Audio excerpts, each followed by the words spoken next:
Bonjour à tous. Alors aujourd'hui, podcast un petit peu spécial. Il y a certains de mes anciens étudiants qui m'ont posé des questions. Ils sont en train de réviser pour leur examen d'histoire d'architecture, qui sont en première année, et donc dans ce podcast, je vais en profiter pour répondre à certaines de leurs questions. Donc bien sûr, ce sera utile en premier lieu pour, pour les étudiants, et ce sera même utile pour tout le monde, pour les gens qui sont intéressés par l'histoire d'architecture. Alors, il y a 7 questions, donc on va traiter chaque question une à une. On va essayer de faire ça d'une manière assez rapide. Et bien sûr, le but est de répondre bien sûr à la question, mais aussi de donner quelques pistes supplémentaires pour pouvoir élargir les choses. Alors on commence dès maintenant avec la première question. Alors, commençons dès maintenant avec la première question. Première question, quelle est la différence entre la civilisation romaine et byzantine? Alors, la différence est essentiellement historique. Déjà, il faut savoir que la civilisation romaine, bon, bien sûr, existe depuis environ moins 600 avant Jésus-Christ. Donc, ça a été l'une des civilisations les plus prospères et les plus conquérantes. L'Empire romain a réussi à s'étendre sur tout le pourtour méditerranéen et même bien plus encore. Mais bien sûr, comme toutes les civilisations, arrive à un moment où la chute arrive. Donc, la civilisation romaine, à partir de 476 après Jésus-Christ, même si c'est arrivé bien avant, il y avait les premières invasions barbares qui ont mené à la destruction de la civilisation romaine telle qu'on la connaissait, la première civilisation romaine. Donc ensuite, ce qui est arrivé après 476, qui est d'ailleurs une date tellement importante que c'est la date qui sépare entre l'Antiquité, donc c'est la fin de l'Antiquité et le début du Moyen Âge. Donc à partir de cette date, on assiste à l'effondrement de l'Empire romain d'Occident. Il y avait déjà eu une séparation qui s'était faite au IVe siècle avant Jésus-Christ, lorsque Constantin, l'empereur Constantin, avait choisi de faire de Constantinople sa capitale et donc devenu le nouveau centre de l'Empire. Aussi par la suite, la différence entre la civilisation romaine et byzantine a été religieuse. Alors la civilisation romaine, bien sûr, est passée par plusieurs étapes. Elle est d'abord passée par une période où c'était un royaume, ensuite une période où c'était une république, ensuite une période où c'était un empire. Et, et pendant une grande partie de son histoire, donc elle avait la religion païenne avec les dieux romains qu'on connaît, Jupiter, Saturne, etc. Et à partir du IVe siècle après Jésus-Christ, après que l'empereur Constantin se soit converti au christianisme, la religion officielle de l'État, de l'Empire romain, est devenue le christianisme.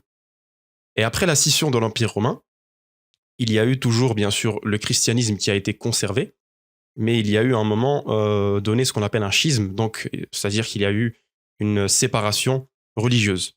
Donc l'Église de l'Empire romain d'Occident, qui est devenue l'Église catholique, s'est séparée de l'Église de l'Empire romain d'Orient, qui par la suite devient l'Église orthodoxe. Deuxième question, quelle est la différence entre l'art roman et l'art gothique? Alors bien sûr, je ne vais pas rentrer non plus dans énormément de détails parce que sinon on pourrait rester des heures et des heures à en parler. Euh, donc la question est un petit peu ouverte. Essentiellement, la grande différence qui existe entre l'art roman et l'art gothique, c'est une différence par rapport à la structure. C'est cette différence par rapport à la structure qui va causer une forme architecturale qui est assez différente, pour ne pas dire radicalement différente. Les églises ou cathédrales romanes sont en général des bâtiments très imposants avec des murs porteurs très très épais, avec certains éléments architecturaux très reconnaissables, comme par exemple l'utilisation de l'arc en plein cintre et de la voûte en berceau, qui en est dérivée directement, bien sûr. Il y a aussi les contreforts sur les côtés. Donc tout ça, ce sont des éléments structuraux qui ont en fait pour rôle de renforcer la structure, parce que parce qu'en fait, à l'époque, on n'avait pas encore de technologie pour construire des bâtiments aussi grands avec euh, une structure plus légère, si on veut. Donc on retrouve énormément d'éléments de structure, donc comme les arcs clavaux, comme les contreforts qui sont sur les côtés du bâtiment. On retrouve d'énormes murs porteurs et on retrouve aussi des ouvertures de petite taille, si ce n'est de très petite taille. Ce qui fait qu'en général, l'ambiance lumineuse à l'intérieur des églises romanes est assez sombre. À l'opposé, l'architecture gothique mise sur une nouvelle innovation structurelle qui est la voûte sur croisée d'ogive, donc qui permet une bien meilleure répartition des charges, qui est un système structurel bien plus performant. Et donc, la forme architecturale change radicalement. Donc, les églises gothiques, plutôt les cathédrales gothiques, sont bien plus élancées, sont bien plus fines par rapport à leur structure. Il y a certains éléments architecturaux qui disparaissent et de nouveaux qui vont apparaître, comme par exemple les contreforts justement disparaissent, on n'a plus de contreforts, ils sont remplacés par ce qu'on appelle les arcs-boutants. On retrouve aussi des piliers fins et on retrouve bien entendu la fameuse voûte sur croisée d'ogive. D'un point de vue décoratif, on pourrait aussi relever une différence. Là où l'art roman se distingue par des décorations assez grossières, on va dire. Enfin, c'est toujours de la pierre taillée, mais on est sur une décoration beaucoup plus sobre, beaucoup plus grossière. C'est-à-dire la pierre est taillée, mais on n'a pas des motifs aussi finement ciselés qu'on retrouverait dans l'architecture gothique. L'architecture gothique, justement, se distingue par une ornementation beaucoup plus dense, beaucoup plus chargée. Et puis on arrive pratiquement au summum avec le gothique flamboyant.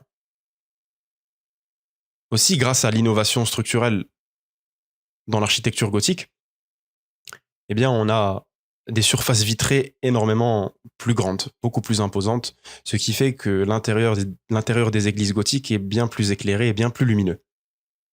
Troisième question, donc j'en profite pendant qu'on parle de l'architecture gothique pour répondre à cette question.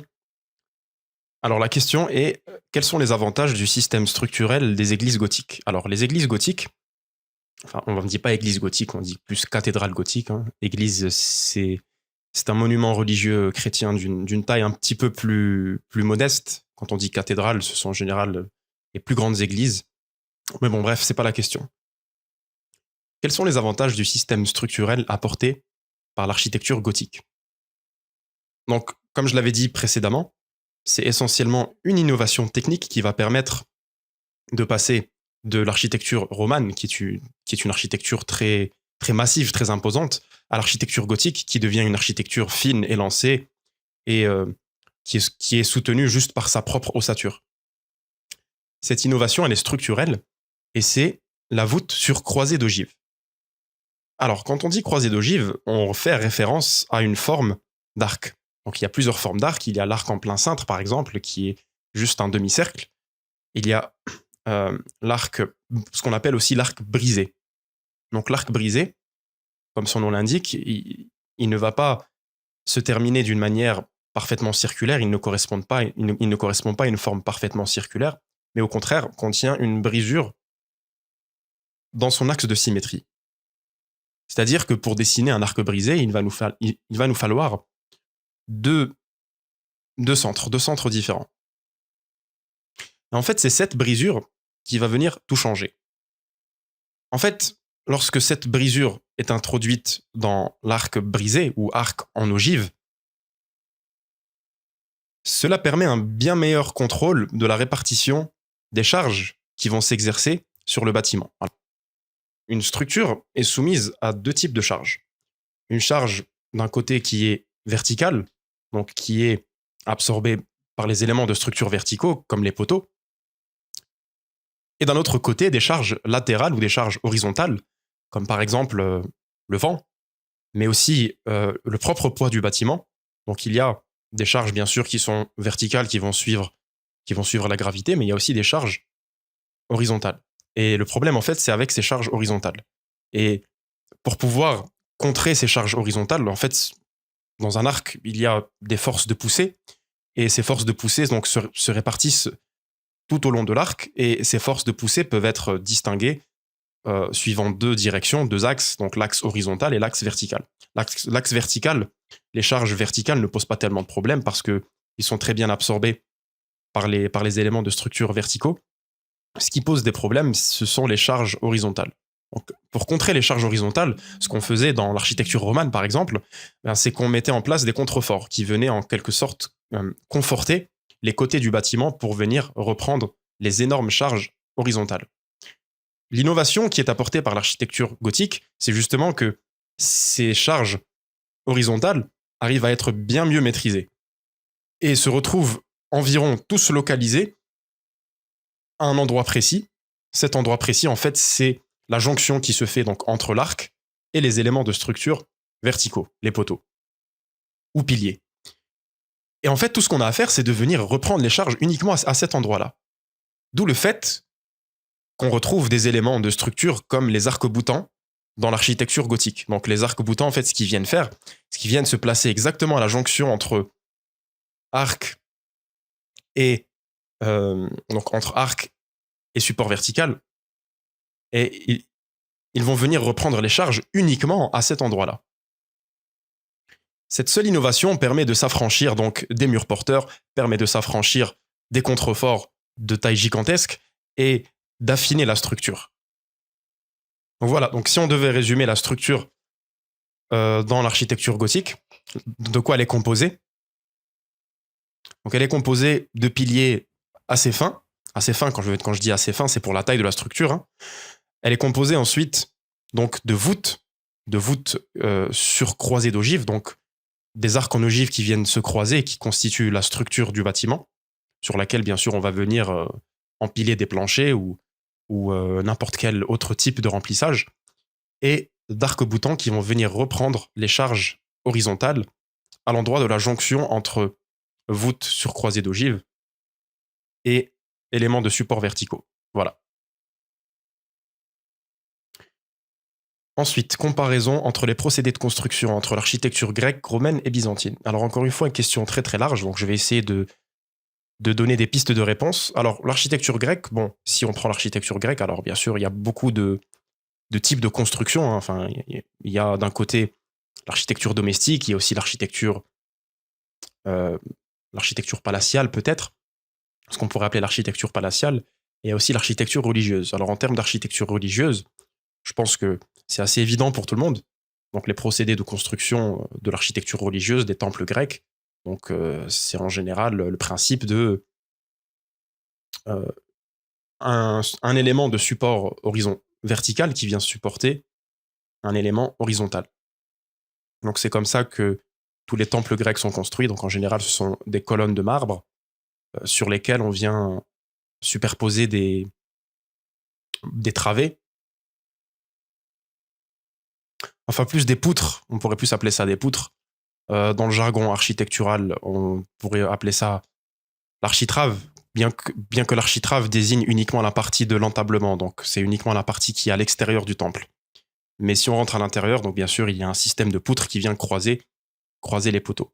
Et ensuite, bien sûr, la toiture, elle est faite en différents matériaux, en bois par exemple, ou un autre matériau un peu moins durable. D'ailleurs, on le voit dans les anciens temples grecs, les toitures sont en général absentes. C'est parce que cette partie était faite en général en bois. Donc une ossature en bois, tout ce qu'il y a de plus simple, avec bien sûr un toit avec une double inclinaison. Pour ce qui est de l'architecture romaine, donc l'architecture romaine, en termes de construction, apporte plusieurs innovations. Donc il y a déjà d'un côté, bien sûr, tout ce qui en est dérivé, la voûte d'arête ou encore la voûte en berceau. Aussi, les Romains apportent de nouveaux matériaux de construction, comme par exemple le béton romain, qui est fait à partir d'un... Enfin, c'est pas vraiment du béton comme ce qu'on entend par béton au sens moderne du terme. C'était déjà un type de béton avec lesquels ils construisaient leurs plus grands édifices. Donc, ça porte le nom romain d'Opus Simoenticum. Simoenticum. Il était fait avec de la pouzzolane. Donc, la pouzzolane, c'est une pierre poreuse qui rentrait dans la composition du béton.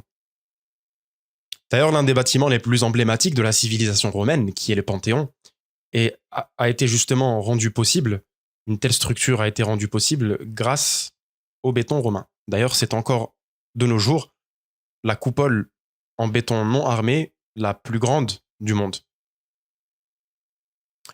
Pour ce qui est de la civilisation byzantine, alors il y a aussi eu d'autres innovations.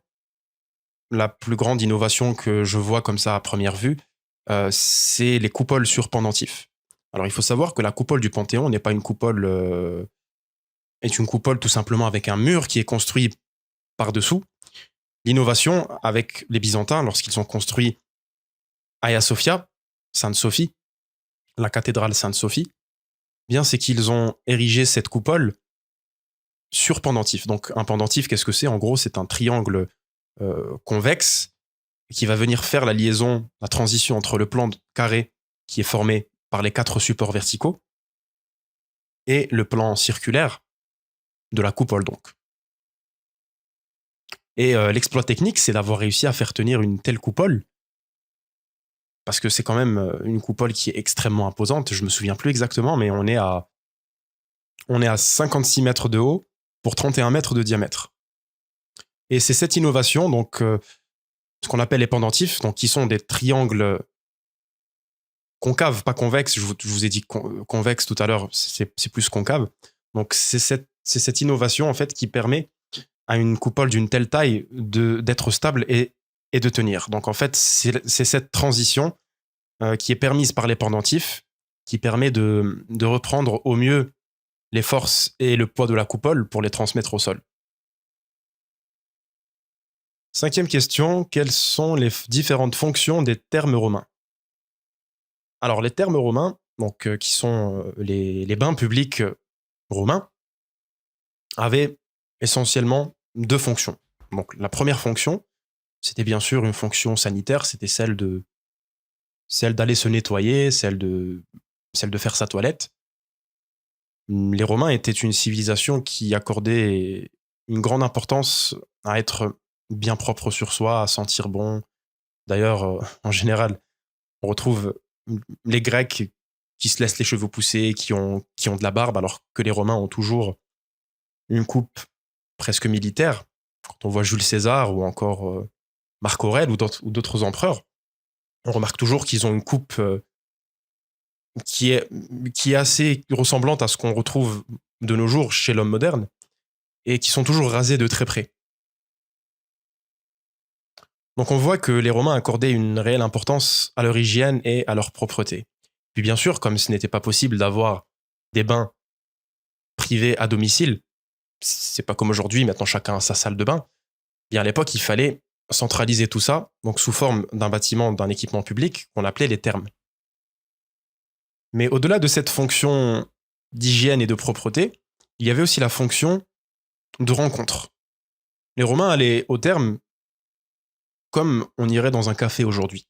C'est-à-dire que on se donnait rendez-vous au terme et puis on se voyait au terme pour parler affaires, pour rencontrer des amis qu'on n'avait pas vus depuis longtemps, pour jouer, pour se détendre. Donc, les termes romains, en plus de leur fonction d'hygiène, avaient une réelle fonction sociale. Alors, ça peut nous paraître un petit peu bizarre pour nous contemporains du XXIe siècle, mais les Romains vivaient vraiment de cette manière. C'est-à-dire que les termes faisaient partie intégrante de la vie quotidienne chez les Romains. Et était un édifice de mixité sociale où les gens se rencontraient. Quels sont les caractères qui démarquent la civilisation byzantine? Alors, quand on dit caractère, je pense qu'on veut dire caractéristique architecturale. Alors, la civilisation byzantine se démarque essentiellement par, en tout cas en termes décoratifs dans l'architecture, par l'utilisation de mosaïques. L'art byzantin a porté vraiment au sommet la mosaïque. Et l'art byzantin est aussi un art très figuratif. Donc par figuratif, on entend que c'est un art qui représente les objets tels qu'on les voit. Donc un être humain tel qu'on le voit, un être vivant ou un objet tel qu'on le voit. Ce qui s'oppose à la définition de l'art abstrait qui par définition est un art qui ne représente pas des choses visible, tangible et reconnaissable. Alors qu'est-ce qu'il représentait? Eh bien, il représentait essentiellement les sujets des mosaïques et de l'art figuratif étaient essentiellement euh, soit l'empereur, représenter la gloire d'un empereur, raconter ses victoires, ou encore et surtout religieuse. On représente en général soit des scènes de la vie du Christ ou des scènes de la Bible, ou encore des icônes. Et enfin, dernière question, quelles sont les différentes origines, pays de naissance, des deux styles chrétiens du Moyen Âge? Alors, par deux styles chrétiens du Moyen Âge, alors je ne sais pas exactement de quoi vous voulez parler dans la question, parce que deux styles chrétiens, soit on pourrait interpréter ça comme étant les styles roman et gothique, soit comme étant donc les styles roman et gothique mis ensemble en opposition à l'architecture byzantine. Alors pour ce qui est de l'architecture romane, on ne peut pas vraiment dire ou cibler un pays d'origine parce que c'était un petit peu un phénomène globalement généralisé à l'Europe. D'ailleurs, on dit que l'art roman était un peu le premier art international puisqu'il n'est pas le fruit d'un seul pays. Et puis d'ailleurs, l'origine même du terme roman désigne en fait le roman qui en fait était une langue qui est dérivée du latin et qui est apparue un peu partout en Europe. Et c'est en fait une langue de transition entre le latin et ce qu'on appelle aujourd'hui les langues latines. En tout cas, des langues qui sont dérivées du latin, comme le français, l'espagnol, le portugais ou encore l'italien. En revanche, l'art gothique, lui, est plus ciblé et en tout cas, on attribue l'origine ou le départ de l'art gothique et de l'architecture gothique de France. Donc, c'est un art qui est apparu en France et qui s'est ensuite répandu dans l'Europe. Et finalement, pour ce qui est de l'art byzantin ou de l'architecture byzantine, c'est un style qui se distinguait clairement des deux autres styles précédents, par une architecture différente, mais aussi par une localisation géographique différente, puisqu'il s'est développé, comme son nom l'indique, donc en Orient, puisque c'était l'Empire romain d'Orient.